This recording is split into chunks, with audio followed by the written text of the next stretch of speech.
अच्छा जी। सो आज की क्लास हम स्टार्ट करते हैं। यहाँ से अगर हम बात करें तो हमने understand the concept of selection, जिसमें इफ और केस है। ये आपका सिलेबस है। ये चीज हमने डिस्कस कर ली है। Even we have discuss this integer, real, character, string और बुलियन। ये सब चीजें हमने डिस्कस कर चुके हैं। Use of input and output अब आप लोगों ने देख लिया है। अब हम understand the concept of iteration करेंगे। आइट्रेशन का लफ्ज जो है वो रिपीटेशन में भी इस्तेमाल हो सकता है, रिपीटेशन के लिए। और आइट्रेशन के लिए हम आसान एक लफ्ज इस्तेमाल करते हैं, लूप। सही है। तो पहले अपने पास आप लिख सकते हो इसकी डेफिनेशन। कॉन्सेप्ट ऑफ आइट्रेशन का मतलब ये होता है कि ये है क्या चीज। जब हमें अपने प्रोग्राम में किसी भी चीज को रिपीटेडली इस्तेमाल करना है, यानी बहुत सारे नंबर इनपुट करने हैं कई दफा। आपको याद होगा हमने पहला सवाल किया था कि हमें ऐड करने हैं दो नंबर। एक सवाल हमने सबसे पहले जब सूडो कोड शुरू किया था तो हमने यही किया था कि write a pseudo code to input two number. सही है ना। तो यहाँ से हमने शुरुआत की थी।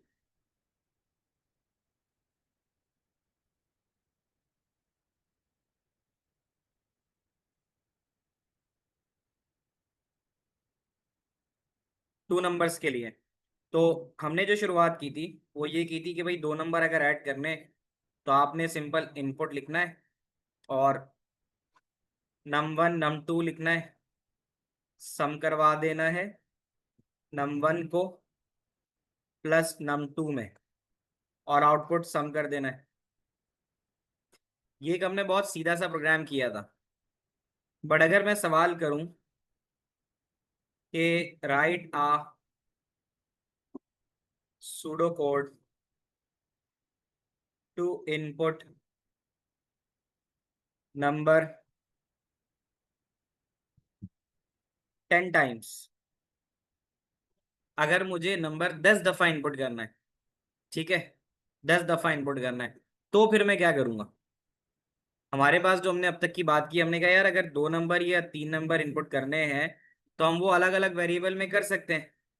बट अगर यही चीज हमारे पास 10 नंबर के लिए आ जाए, तो अब ये लिखना तो अच्छा नहीं होगा ना कि नम थ्री, फिर नम फोर, फिर नम फाइव।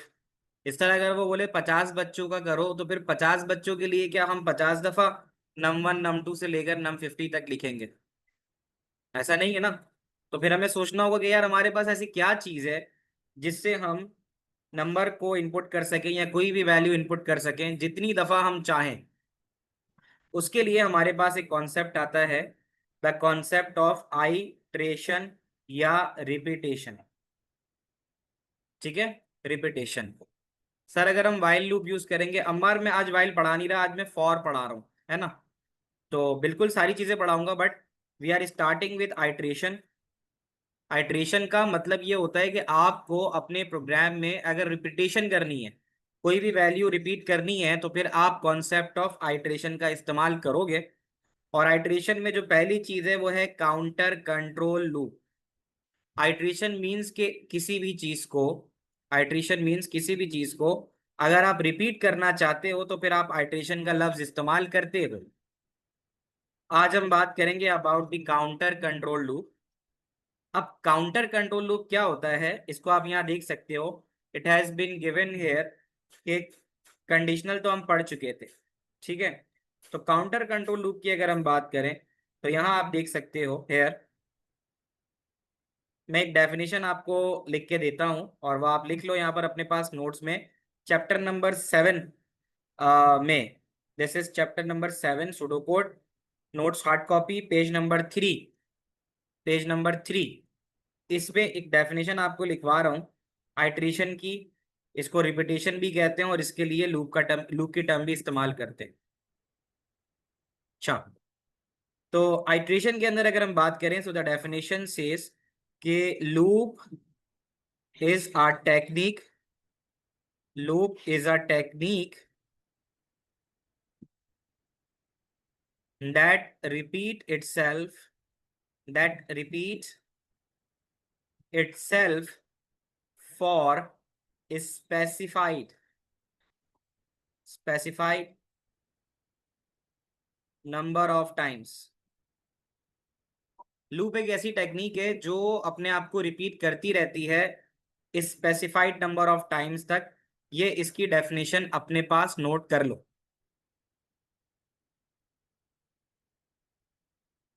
अब समझ लो क्या था क्या है कि लूप नंबर वन जो है, वो लूप नंबर वन है हमारे पास फॉर टू नेक्स्ट।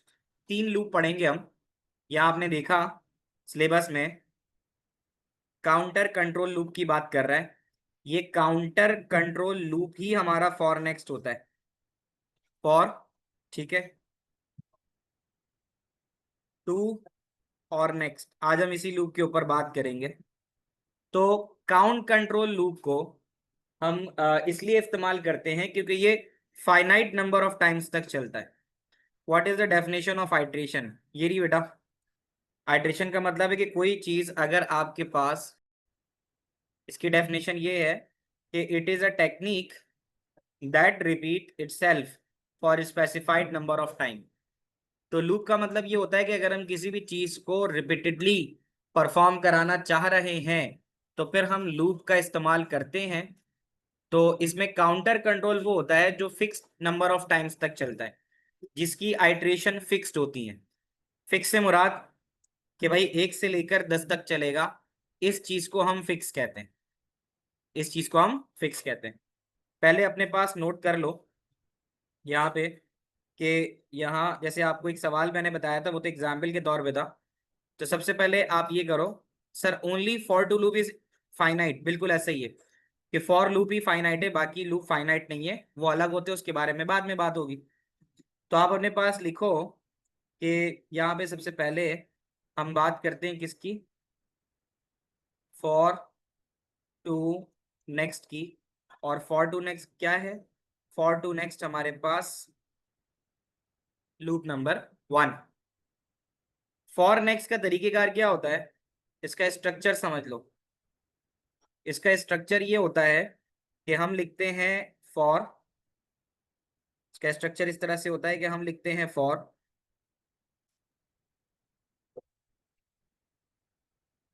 फॉर लिखा, वेरी, फॉर के बाद हम वेरिएबल लिखते हैं या आइडेंटिफायर, वेरिएबल या आइडेंटिफायर। और उसके बाद असाइनमेंट ऑपरेटर लगा के इसकी हम लिखते हैं फर्स्ट वैल्यू या इनिशियल वैल्यू। अपने पास नोट करो, इनिशियल टू फाइनल वैल्यू तक होता है। फॉर लिखा, वेरिएबल जो हम इस्तेमाल कर रहे हैं, उसके बाद ये इसकी इनिशियल या पहली वैल्यू कह दो, इनिशियल वैल्यू। असाइनमेंट कैसे लगाते हैं? अ, तुम्हारे पास एम के साथ लेस देन का साइन है और बैक स्पेस के साथ प्लस है और उसके बराबर में डैश है। तो लेस देन का साइन और असाइनमेंट ऑपरेटर लगाओगे तो वो काम कर लेगा।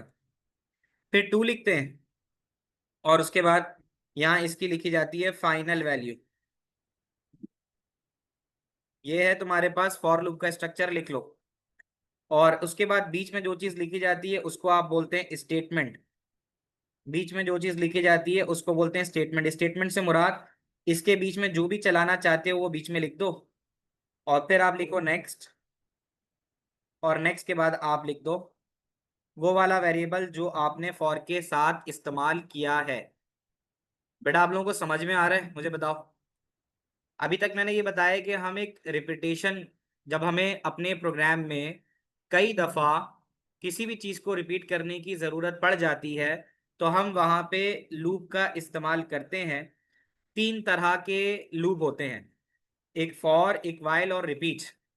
तो अभी हम जो स्टार्ट कर रहे हैं वो हमने स्टार्ट किया फॉर का लूप।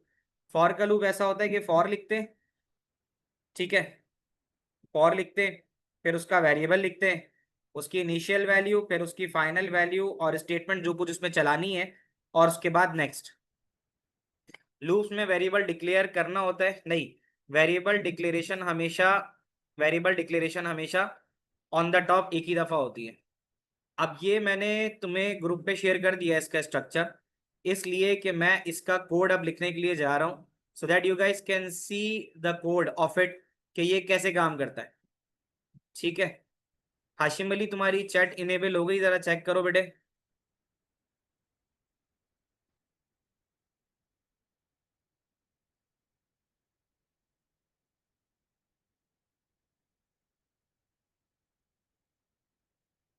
तो मैंने स्टेटमेंट हमेशा मिडिल में आएगी। मिडिल से मुराद ये होता है कि फॉर और नेक्स्ट के दरमियान आएगी, फॉर और नेक्स्ट के दरमियान में आएगी। तो अब मैं आप लोगों को शुरू कराने लगा हूँ सुडोकोड प्रो पे। You all can do it with me, आप सबके सब मेरे साथ सुडोकोड प्रो इस्तेमाल कर सकते हो। मैं आपको चैट बॉक्स के अंदर इसका लिंक भेज रहा हूँ। देखो आप सबके पास चैट पे आ गया होगा। सुडोकोड प्रो खोलो, सुडोकोड प्रो खोलो। ठीक है, अभी सबसे बेसिक काम मैं तुम्हें कराने जा रहा हूँ कि फॉर लूप कैसे काम करता है ये दिखाने जा रहा हूँ। आप लोग प्लस के सिंबल पे जैसे जैसे मेरे कर्सर को फॉलो करो, प्लस के सिंबल पे जाके प्रोग्राम का नाम डालो, O L, O levels, for next, ठीक है, वन, यानी फॉर नेक्स्ट का पहला प्रोग्राम क्रिएट किया। ब्लैंक एम्प्टी पेज आ रहा है मेरे पास। तो मैं सबसे पहले डिक्लेयर लिखूंगा जो लिखते हैं, और मैं यहाँ फॉर में जो वेरिएबल इस्तेमाल करूंगा उसका नाम काउंट है, और वो काउंट एक इंटीजर है। ये अभी तुम्हें थोड़ी देर में पता चल जाएगा कैसे। अभी आप लोगों को मैंने बताया कि फॉर लूप कैसे काम करता है। फॉर लिखते हैं, फॉर के बाद उसका वेरिएबल, यहाँ मैं वेरिएबल काउंट ले रहा हूँ, और शिफ्ट के साथ लेस देन का साइन दबा के, और जीरो के बराबर में डैश है। जब इसको दबाऊंगा तो ये एरो बन जाएगा। अब मैं यहाँ पे इनिशियल वैल्यू लिखूंगा, ठीक है, टू लिखूंगा, और उसकी फाइनल वैल्यू लिखूंगा। यही स्ट्रक्चर बताया था कि फॉर लिखा जाएगा, फॉर के बाद वेरिएबल, वेरिएबल के बाद इनिशियल वैल्यू, फिर टू, और फिर फाइनल वैल्यू। ये लिख दिया। अब इसके बाद अगली चीज ये है, तुम्हें मैंने उसके अंदर स्ट्रक्चर में स्टेटमेंट लिखवाया था। स्टेटमेंट से मुराद है कि जो कुछ फॉर और नेक्स्ट के दरमियान तुम लिखोगे वो चीज उतनी दफा चलेगी। ये मतलब था इसका, जो कुछ आप फॉर और नेक्स्ट के दरमियान लिखोगे वो चीज उतनी दफा चलेगी। तो आपको ये डेमोस्ट्रेट कराना चाहता हूं कि अगर मैं स्टेटमेंट में यहाँ पे आउटपुट लिखूं, और आउटपुट में लिखता हूं hello class, how are you doing, ये मैंने लिखा। अब जब मैं इसको रन करता हूं, when I run it, you will see that कि ये हमारे पास 10 दफा चलता हुआ नजर आएगा। कैन यू सी दैट कि जो कुछ मैंने फॉर लूप में लिखा वो 10 दफा चला। तो क्या अब तुम्हें फॉर लूप जो है उसका स्ट्रक्चर और उसकी बेसिक अब समझ में आती है? बताओ मुझे। ठीक है, तो पहले तो ये बात मुझे बता दो, ये हमने इसको किया। अब मैं इसमें जो लिखूंगा ना, जो भी इसके अंदर मैसेज लिखूंगा, ठीक है, वो उतनी दफा चलेगा। तो अब मैंने चेंज करके लिखा कि भाई this is C S class. तो जो भी मैसेज आपने फॉर में लिखा वो चलेगा। अब जैसे 1 से 10 तक लिखा हुआ था, 1 से 10 के बजाय मैं इसे 5 कर दूं तो ये 5 दफा चलेगा। तो स्ट्रक्चर आपने समझना है कि फॉर लिखना है, फॉर के बाद वेरिएबल है, इनिशियल से फाइनल वैल्यू, और नेक्स्ट के बीच में जो कुछ लिखोगे वो चीज उतनी दफा रिपीट हो जाएगी। ताहा सालिक सवाल पूछो जल्दी से, फिर उसके बाद वानिया, फिर इब्राहिम। सर एक बार वापस समझा देंगे, मुझे समझ नहीं आया कैसे। क्या चीज समझ नहीं आई? यानी सर ये जो आपने लिखा हुआ है, हम उनमें जैसे आपने ये सारे अल्फाबेट्स ने उसमें लिखे हुए हैं कैपिटल लेटर में, तो क्या शॉर्ट लेटर में लिख सकते हैं नहीं हम अगर चाहें तो? ये तो छोटी मोटी और बात है यार। ये तो ऐसा है कि इसको जिस तरह से लिखोगे, ब्रैकेट में जैसे लिखोगे वो वैसे ही आएगा। ठीक है ना? अब अगर मैंने इसको इस तरह से लिखा है तो ये इसी तरह आएगा जैसे लिखा है। अब सही है, तो मैं स्मॉल करके इन्वर्टेड कॉमा में लिखूंगा, स्मॉल चल जाएगा ये। सही है सर। सही है। मोहम्मद, पहले इब्राहिम दानी सवाल पूछो जल्दी से।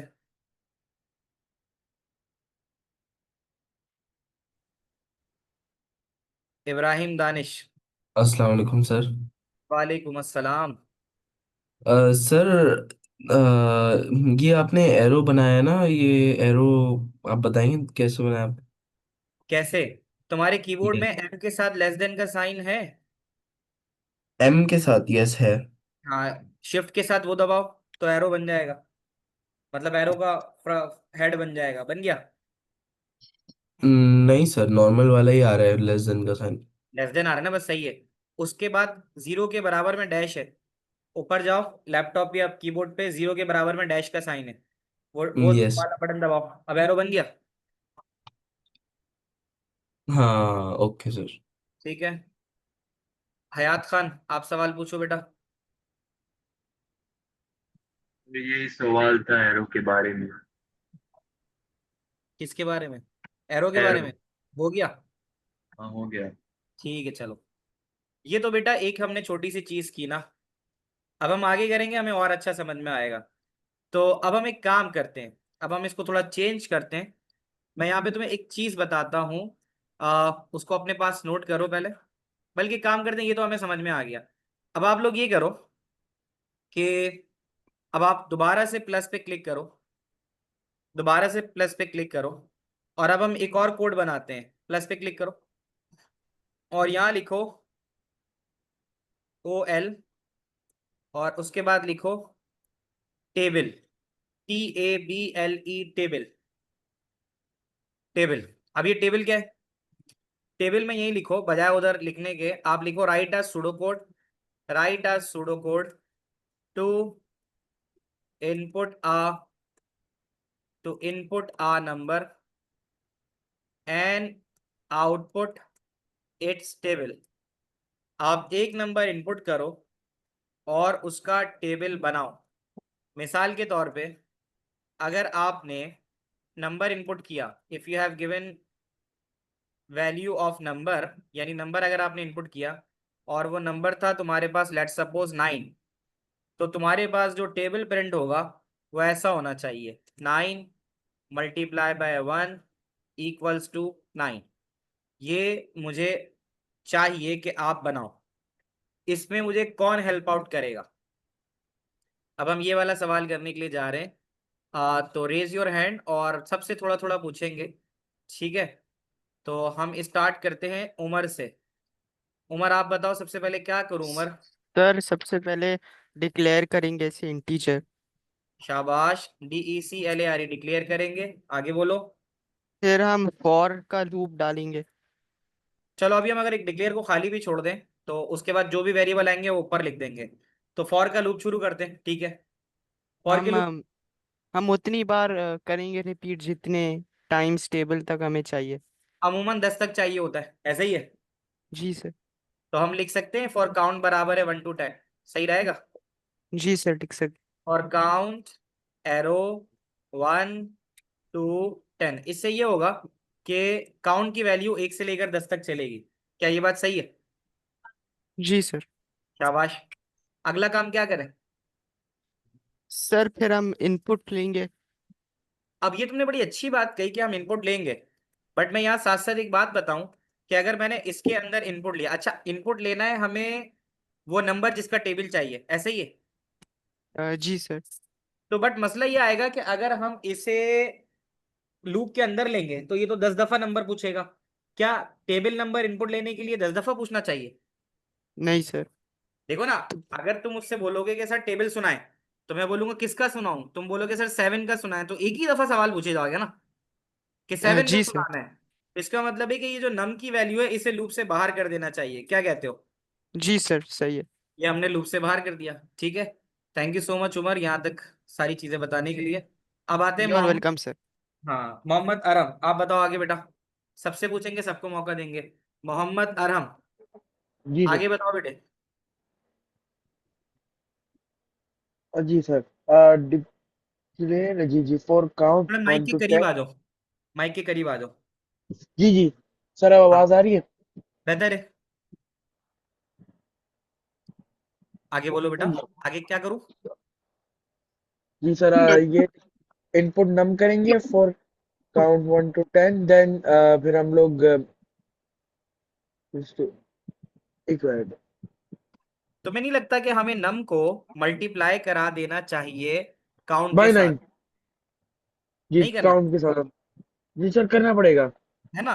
क्योंकि अगर तुम गौर से देखो तो नम के अंदर मिसाल के तौर पे अगर 9 डाला तुमने, तो 9 को काउंट से मल्टीप्लाई कराओगे तो शुरू में काउंट की वैल्यू 1 होगी, ऐसा ही है।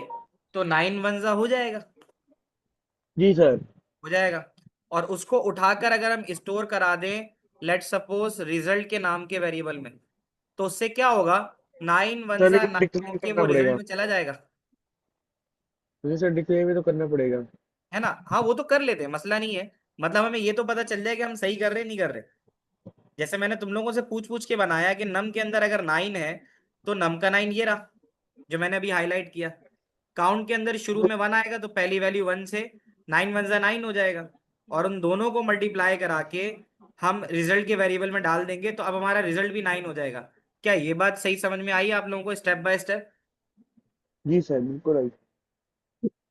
Thank you Arham. तहा पे आते हैं। तहा बताओ बेटा, अगला काम क्या करूं तहा? सर नेक्स्ट काउंट लिखेंगे। क्या लिखें? क्या लिखें? Next count? मुझे थोड़ा बहुत समझ में आया, शायद तुमने ऐसे ही कुछ बोला है। शिजा, क्या नेक्स्ट काउंट सही लिखा है? शिजा। Assalamu alaikum, sir. वालेकुम अस्सलाम। बोलो बेटा। I think so. Before that, we should give an output. बिल्कुल सही है कि अगर मैं नेक्स्ट काउंट लिख लूंगा तो आउटपुट तो कर ही नहीं रहा ना, तो रिजल्ट कहाँ नजर आएगा? तो उसके लिए आउटपुट मुझे लूप के अंदर ही लिखना पड़ेगा ताकि वैल्यू प्रिंट भी हो साथ साथ। Yes. तो प्रिंट का फॉर्मेट क्या होगा? प्रिंट इस फॉर्मेट में Output result. Output result. देखो अगर आउटपुट रिजल्ट लिखेंगे ना तो बड़ा फीका सा रिजल्ट आएगा। फीका सा रिजल्ट मतलब सिर्फ 9 18, और बल्कि हाँ अब मैंने एक छोटी मैंने चला दिया, लेकिन मुझे पहले डिक्लेयर की तमाम वेरिएबल्स लिखनी थी। मुझे बताओ शीजा, कौन कौन से वेरिएबल्स यहाँ इस्तेमाल हो रहे हैं? Declare count. काउंट है Result. और नम, ऐसा ही है। Yes. और ये सारे इंटीजर हैं, सही है। Yes. तो ये तो अभी आउटपुट तो तुम्हारे सामने आ जाएगा, लेकिन वो आउटपुट थोड़ा फीका सा होगा। 9 18 ये सब आ रहे होंगे, ठीक है। अब मैं अगर Yes. टेबल 9 का दे रहा हूँ, मैं यहाँ 9 दे देता हूँ, तो ये फीका सा रिजल्ट है जरा। 9 18 27 36 45 54 63 72 81 90 आ तो रहा है। लेकिन अगर मैं चाहूँ ये बेहतर आ जाए, यानी पहले 9 लिखा हुआ है, तो मुझे बताओ यहाँ 9 का वेरिएबल कौन सा है? Uh, 9 जो है, जो 9 का वेरिएबल क्या है यहाँ पे, कौन सा वेरिएबल है? uh, the num. नाम है, शाबाश, तो नम लिख दिया, ठीक है। कॉमा डाला। अब मैं इसको जरा Num, फॉर्मेटिंग कर comma. रहा हूँ। इन्वर्टेड के बाद इन्वर्टेड कॉमा में अगर एक्स डाल दूंगा ना तो जैसा डालूंगा वैसे ही लिखा हुआ आएगा। तो हमें ये वाला क्रॉस भी तो सही होता है ना दिखने के लिए, ये वाला क्रॉस का सिंबल। Yes. अच्छा, उसके बाद Multiplication. 1 आ रहा है, 1 आ रहा है। 1 के लिए क्या वेरिएबल है? 1 1 2 count. 3 काउंट है, काउंट आ गया। और इक्वल टू साइन आ रहा है, इक्वल टू Yes. आ गया। Equal और to कॉमा डाल के result. result आ गया। अब हम चलाएंगे तो अच्छा चलेगा और सही नजर आएगा जैसे चाहिए। Yes. It will work. अब देखो चला रहा हूँ उसको मैं। अब मैं अगर 9 डालता हूँ तो अब प्रॉपर टेबल की तरह आ रहा था, Yes. It आ गया। came. Yes.